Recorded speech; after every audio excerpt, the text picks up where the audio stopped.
बोनी बहू के लंबे बाल। माधुरी अपने घर में अपने बालों को सुलझा रही होती है और उसकी चुटिया बना रही होती है। तभी माधुरी की माँ राजवती आती है और उससे कहती है, ये सब क्या चल रहा है माधुरी? कितनी देर हो गई है तुझे? पूरे 1 घंटे से अपने बाल ही सुलझा रही है और कोई काम नहीं दिखाई देता। आज तुझे देखने के लिए लड़का भी आने वाला है। उसके माता पिता अगर ये देखेंगे कि लड़की अपने बालों में ही उलझी रह गई है तो वो रिश्ते के लिए मना करके चले जाएंगे। फिर बैठी रह जाना तुम बिना शादी के ही। ओहो माँ, मेरे बाल लंबे हैं तो इसमें मेरी क्या गलती है? अब इन्हें अच्छे से नहीं बनाऊंगी तो चुड़ैल लगूंगी ना। तेरा कुछ नहीं हो सकता। वैसे तेरी सहेली आने वाली थी तेरे इस काले चेहरे पर लीपा पोती करने, तो बहुत जरूरी है। अगर मेकअप नहीं होगा तो तू और भी ज्यादा बुरी लगेगी। माँ, शिल्पा आती ही होगी। मैंने उसको बता दिया था कि आज मुझे लड़के वाले देखने के लिए आने वाले हैं। अभी वहाँ पर शिल्पा अपनी अटैची लेकर आ जाती है जिसके अंदर उसने अपना सारा मेकअप का सामान रखा होता है। अरे, अभी तक तुमने कपड़े भी नहीं चेंज किए। चलो माधुरी, मैं तुम्हें फटाफट तैयार कर देती हूँ।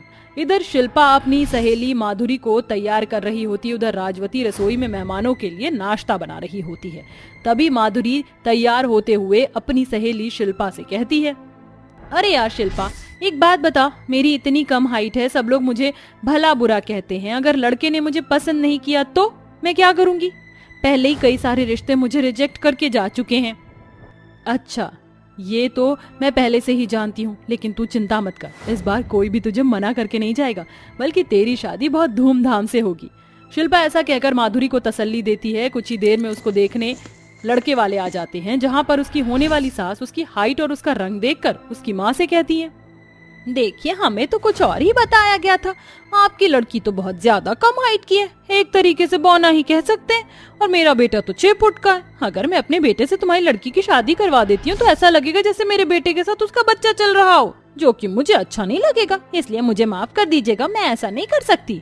राजवती कुछ भी नहीं कह पाती और खड़ी की खड़ी रह जाती है, जिसके बाद ममता अपने लड़के को लेकर वहाँ से चली जाती है। बेचारी माधुरी अपनी माँ के गले लगकर रोने लगती है और रोते हुए कहती है, देखा ना माँ आपने, मैं आपको हमेशा से कहती थी कि मेरी शादी मत कीजिए, कोई फायदा नहीं, मुझे कोई पसंद नहीं करने वाला। लेकिन आप हो कि मेरी सुनती ही नहीं। अब फिर से एक और मुझे रिजेक्ट करके चले गए। ये जलालत और मैं बर्दाश्त नहीं कर सकती हूँ। मैं आज के बाद आपको मेरे लिए रिश्ता ढूंढने की कोई जरूरत नहीं है।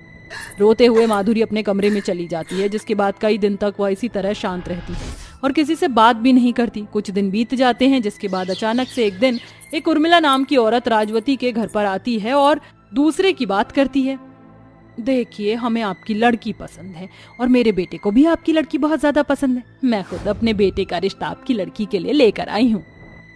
क्या सच कह रही हैं? आपको मेरी बेटी के रंग और उसकी हाइट से कोई परेशानी नहीं है? नहीं नहीं, हमें कोई परेशानी नहीं। मेरे घर में मुझे सिर्फ एक संस्कारी बहू चाहिए, जो कि नहीं है। और आपकी बेटी बहुत संस्कारी है, हमारे घर को बहुत अच्छे से संभाल सकती है।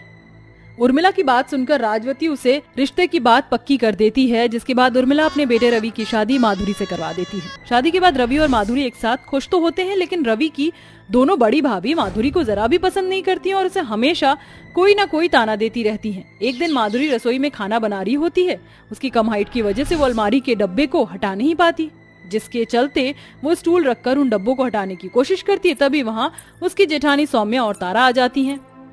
और ले, ये बच्चा किसका खो गया?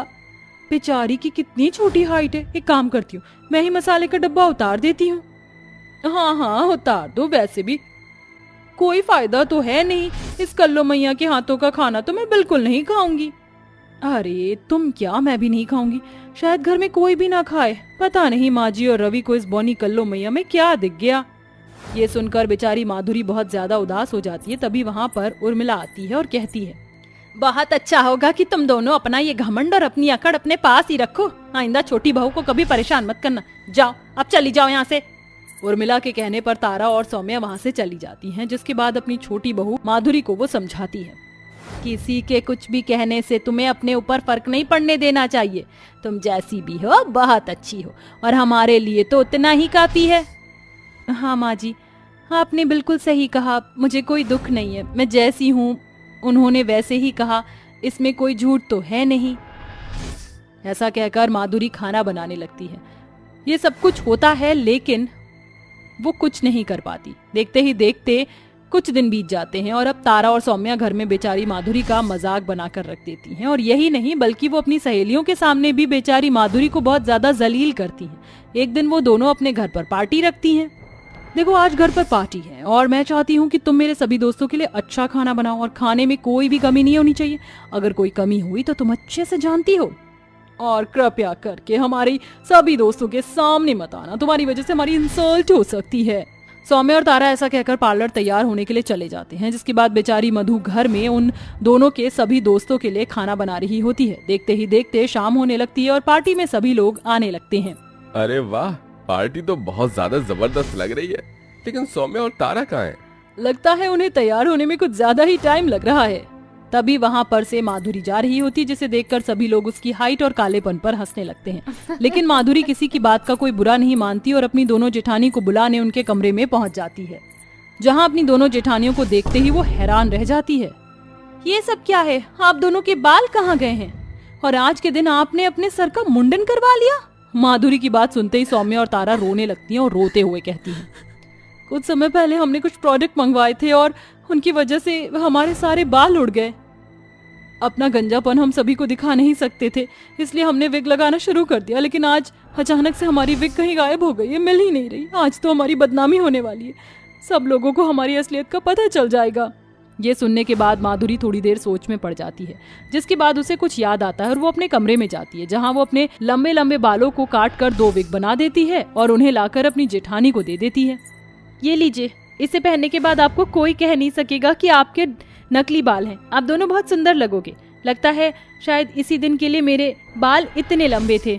माधुरी का इतना अच्छा बर्ताव देखकर उन दोनों को अपनी गलती का एहसास होता है, जिसके बाद वह माधुरी को अपने साथ अपने सभी दोस्तों से मिलवाने के लिए लेकर जाती हैं। और उस दिन के बाद से सौम्या और तारा अपना बर्ताव पूरी तरह बदल देती हैं और माधुरी को अपनी छोटी देवरानी की तरह रखने लगी हैं और उसके साथ खुशी खुशी रहती हैं।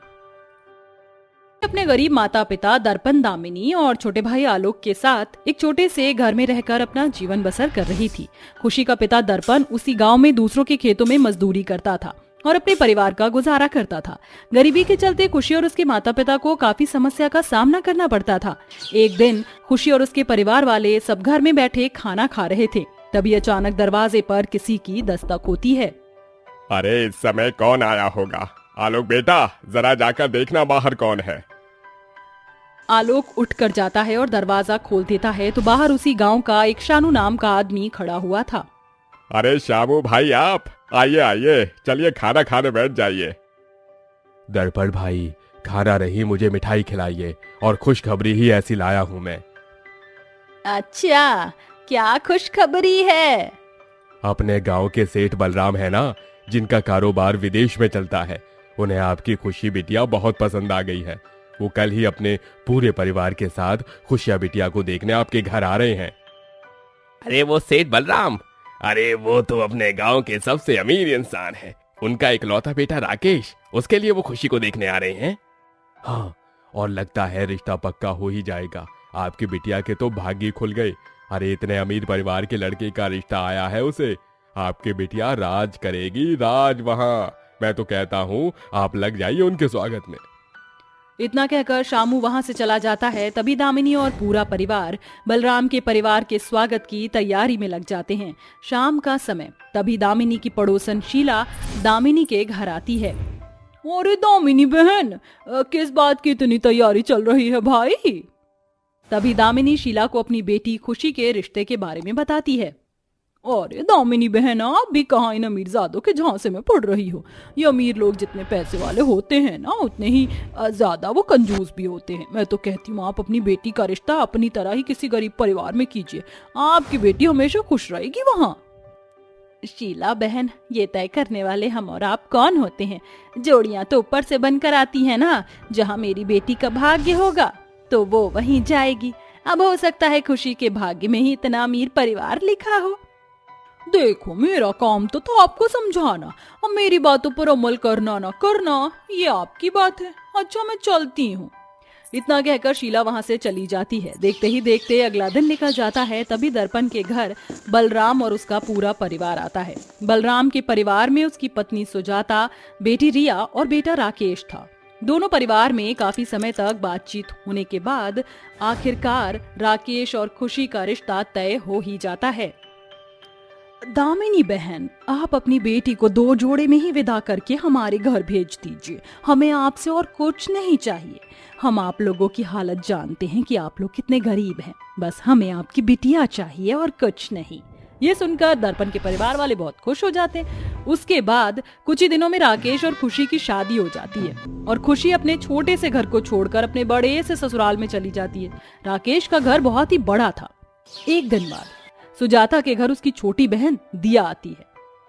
सुजाता बहन, आप पागल हो क्या? आपने इस गरीब खुशी को अपने घर की बहू क्यों बना दिया? अरे राकेश बेटे के लिए तो दुनिया की सबसे खूबसूरत और अमीर लड़की मिल सकती थी। दिया, खुशी बहू बड़ी प्यारी है। और सुजाता बहन, इस खुशी को अपने घर की बहू बनाकर क्या मिला आपको? ये अपने साथ दहेज में फूटी कौड़ी भी नहीं लाई, ना ही कोई सामान लाई। अगर आप राकेश की शादी किसी अमीर घराने की लड़की से करवाते तो वो लड़की अपने साथ ढेर सारा सामान लाती और कहीं सारा दहेज भी लाती। आपको पता है आपकी इस हरकत से बिरादरी वाले आपका कितना मजाक उड़ाएंगे। लोग तरह तरह की बातें बनाएंगे कि हो सकता है राकेश का इस गरीब खुशी के साथ कोई चक्कर होगा। तभी तो उसके अमीर परिवार वालों ने इतनी गरीब घर की लड़की को अपने घर की बहू बना दिया। उसके बाद दिया सुजाता को खूब बहकाती है, जिसके बाद सुजाता अपनी बहन दिया की बातों में आ जाती है। 2 दिन बाद खुशी रसोई में खाना बना रही थी, तभी खुशी के हाथों से डिनर सेट नीचे गिरकर टूट जाता है। ये देखकर सुजाता गुस्से में आग बबूला हो जाती है और वो खुशी को बेरहमी से पीटने लगती है। गरीब कहीं की, एक तो तूने मायके से फूटी कौड़ी तक नहीं लाई और ऊपर से यहाँ हमारा नुकसान कर रही है। चल जाओ और अपने मायके से 2 लाख रुपए दहेज लेकर आ। माँ जी, इतने सारे पैसे मैं कहाँ से लाऊं? मेरे माता पिता बहुत गरीब हैं माँ जी। तभी राकेश वहाँ आकर खुशी को पीटने लगता है। तुझे सुनाई नहीं देता? माँ ने क्या कहा? चल जा अपने मायके और 2 लाख रुपए ले आ। अगर 2 लाख रुपए नहीं लाई तो अपने मनहूस शक्ल मत दिखाना। यहाँ निकल यहाँ से। खुशी रोते रोते अपने मायके आती है और अपने माता पिता को सारी बात बताती है। माँ, वो लोग अब दहेज मांग रहे हैं हमसे। अगर हम उन्हें 2 लाख रुपए नहीं दे पाए तो वो मुझे अपने घर में आने नहीं देंगे। ये क्या बात हुई भला? पहले तो वो ही कह रहे थे कि उन्हें कुछ नहीं चाहिए और अब 2 लाख रुपए मांग रहे हैं। अब इतने पैसे कहाँ से लाएंगे हम? दामिनी, हमारी बिटिया के जीवन का सवाल है और वो लोग बिटिया के ससुराल वाले हैं। हमें उनकी बात माननी चाहिए। मैं एक काम करता हूँ, अपना ये घर बेच देता हूँ। फिर क्या था, अपनी बेटी की खातिर दर्पण अपना छोटा सा घर बेच देता है और खुशी को 2 लाख रुपए देकर उसे उसके ससुराल भेज देता है। कुछ दिन ऐसे ही बीत जाते हैं। खुशी के ससुराल वाले खुशी को बात बात पर मारते थे, उसे पीटते थे, पर खुशी अपने मायके वालों को कुछ नहीं कहती थी। एक दिन राकेश खुशी को बेरहमी से अपने कमरे में मार रहा था। नहीं राकेश, मुझे मत मारिए, मुझे बहुत दर्द हो रहा है। नहीं राकेश, मैं आपके पैर पड़ती हूँ, मुझ पर ऐसा जुल्म ना कीजिए। मेरे दोस्त की शादी हुई, उसके ससुराल वालों ने उसे 5 लाख की बाइक दहेज में दी और तेरे गरीब मायके वालों ने मुझे क्या दिया? हाँ, चल जा और अपने मायके वालों से मेरे लिए एक नई बाइक लेकर आ। जा, वरना तेरी चमड़ी उधेड़ दूंगा मैं।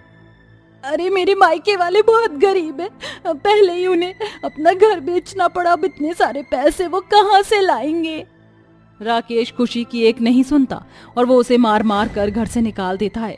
उसके बाद खुशी फिर से अपने मायके आती है। इस बार दर्पण किसी से कर्ज लेकर अपने दामाद के लिए एक नई बाइक खरीद कर खुशी के साथ उसके ससुराल भेजता है। इसी तरह खुशी के ससुराल वाले खुशी पर जुल्म करने लगते हैं और उसे बार बार उसके मायके में पैसा और सामान लाने भेजने लगे। खुशी के गरीब माता पिता परेशान हो चुके थे। वो सर से लेकर पांव तक पूरे कर्जे में डूब गए थे।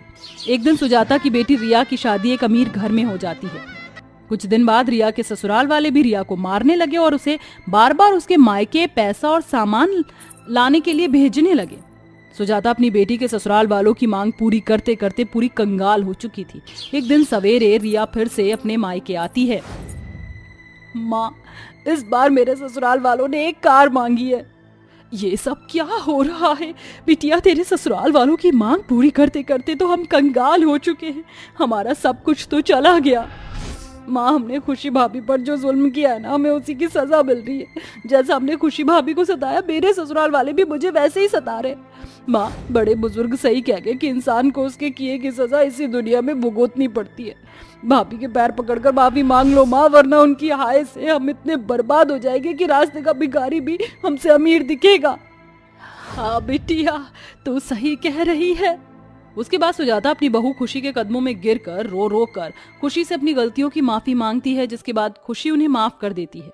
उसके बाद सुजाता ने खुशी को सताना और मारना बिल्कुल बंद कर दिया।